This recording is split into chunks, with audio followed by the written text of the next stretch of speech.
Aquele passeio à cidade não tinha sido nada divertido. Quando chegaram em casa, já era quase hora de dormir. George foi logo para sua cama. Mal havia adormecido quando acordou com alguém lhe chamando. Era tia Ana. Shh, George, não faça barulho. Siga-me. Tenho uma surpresa para você. Pé ante pé, eles subiram as escadas até o sótão. Quando chegaram, tia Ana abriu a porta e George teve a maior surpresa de toda a sua vida. Lá estava o mais lindo cravo que já havia visto. Mas por Deus, tia Ana, como você conseguiu? Não se preocupe com isso, disse tia Ana. Você não vai experimentá-lo.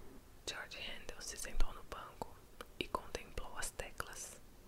Estava sem fôlego de tanta excitação. Passou seus dedos pelo teclado e disse emocionado: Oh, tia Ana, muito obrigado. Este é o melhor presente de aniversário do mundo. Eu sabia que você iria gostar, George, mas lembre-se, você só poderá tocar quando seu pai não estiver em casa, está bem?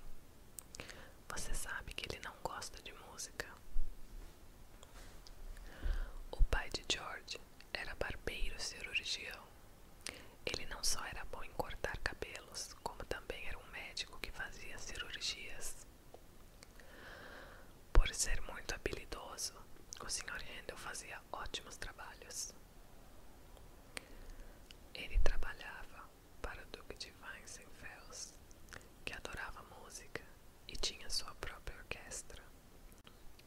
Por favor, pai, implorava George, leve-me para conhecer os músicos da orquestra do Duque de Weissenfels. Eu adoraria conhecer músicos de verdade.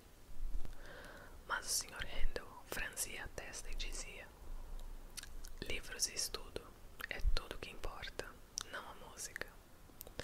Assim, George esperava até que seu pai saísse e então corria até o sótão, onde ficava escondido o seu instrumento. George tocava horas a fio. Ele era tão talentoso que, sem ter recebido uma única aula, tornou-se um músico muito bom. Mas como eu poderei ir a Weissenfels para conhecer músicos de verdade? George sempre se perguntava. Todos os meses, o Sr. Handel passava vários dias em Weissenfels para parar o cabelo do Duque e fazer algumas cirurgias. Numa bela manhã, George acordou e ouviu seu pai se movendo no andar de cima. Papai está indo para Weissenfels. Eu sei que ele está.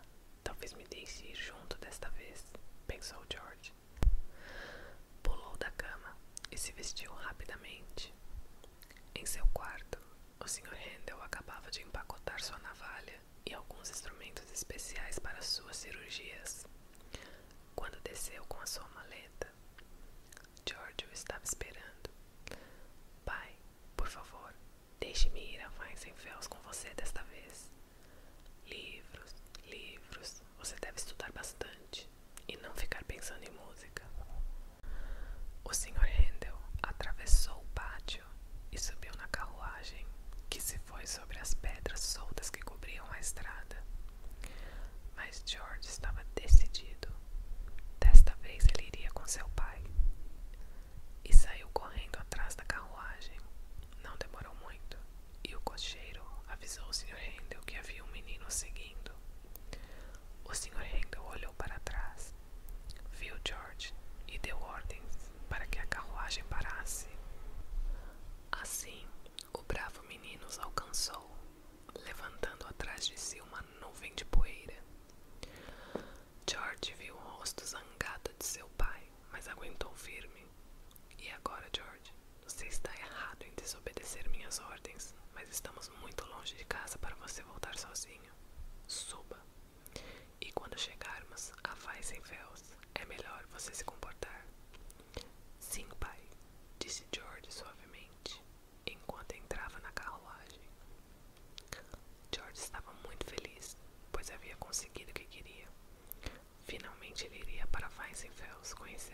músicos de verdade. Todas as manhãs, enquanto o duque cuidava de sua corte e o Sr. Handel fazia suas cirurgias, George subia para o coro da capela. Lá ficava o órgão do duque e George se sentava para tocar.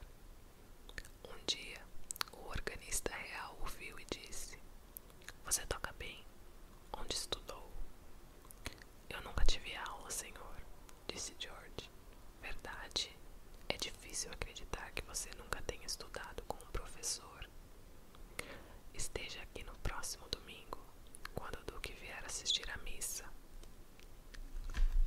Naquele domingo de manhã, o duque foi à capela. George estava lá em cima, ao lado do órgão, de onde podia ver todo o movimento. Oh, veja, todas essas senhoras tão elegantes. Veja as perucas dos cavalheiros. É tudo tão maravilhoso.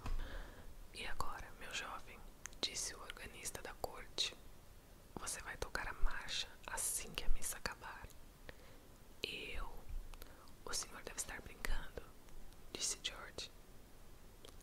"Não é uma brincadeira", disse o organista da corte. "É verdade. Você tocará a marcha quando a missa terminar. Não tenha medo. Sei que você pode fazê-lo. Mas como saberei quando começar?" "Assim que o duque se levantar." George estava assustado. E se o duque estivesse mal-humorado? Como um pequeno menino como ele tocaria a marcha ao final da missa? Era um fato inesperado. George deu uma espiada por cima da mureta do coro. Lá estava o duque de Weissenfels, com um olhar muito sério. George foi para junto do órgão e se sentou. A missa estava quase acabando. Suas mãos tremiam. Ele esperou pelo momento mágico, quando o duque de Weissenfels ficaria de pé. Houve um momento de silêncio e o duque se levantou. Todos se levantaram em respeito ao duque, que saía solenemente pelo corredor. Algumas senhoras iniciavam suas reverências quando notaram George sentado ao órgão, tocando compenetradamente a marcha. Admiradas, elas exclamaram: "Oh!" O duque, surpreso, seguiu seus olhares. "Um menino", disse. "Quem é ele?" "É o filho do Sr. Handel, o barbeiro cirurgião." "É ele mesmo. Mande o Sr. Handel vir falar comigo e que traga junto com ele o menino." O Sr. Handel se curvou diante do duque. "Um ótimo músico o senhor tem aqui, Sr. Handel." "Bem, ele não é ruim." "Não é ruim, ele é muito bom." "Quem é seu professor?" "Ele não está tendo aulas, Sr. Duque", respondeu timidamente o Sr. Handel. "O quê?" gritou o duque. "Com todo esse talento, ele deveria estar estudando." "Aqui está, rapaz", disse o duque, dando a George uma bolsa de moedas de ouro. "Você deve ter aulas de música com o professor Zaghal. Ele é ótimo mestre." O Sr. Handel não pôde recusar. Assim que voltaram para casa, George correu para contar a tia Ana todas as novidades. "Terei aulas de música", foi o duque quem disse. "Agora não temos mais de fazer segredos sobre o cravo." George Frederick Handel estudou muito e se tornou um compositor famoso. Suas músicas são conhecidas e tocadas por todo o mundo. Ele foi o músico favorito dos reis George I e George II da Inglaterra, onde viveu a maior parte de sua vida. Adorava compor músicas para as histórias da Bíblia, os oratórios. Um deles, O Messias, é talvez o seu trabalho mais apreciado. Aqui estão algumas das peças musicais mais famosas compostas por George Frederick Handel. The Water Music, apresentada pela primeira vez para o rei George I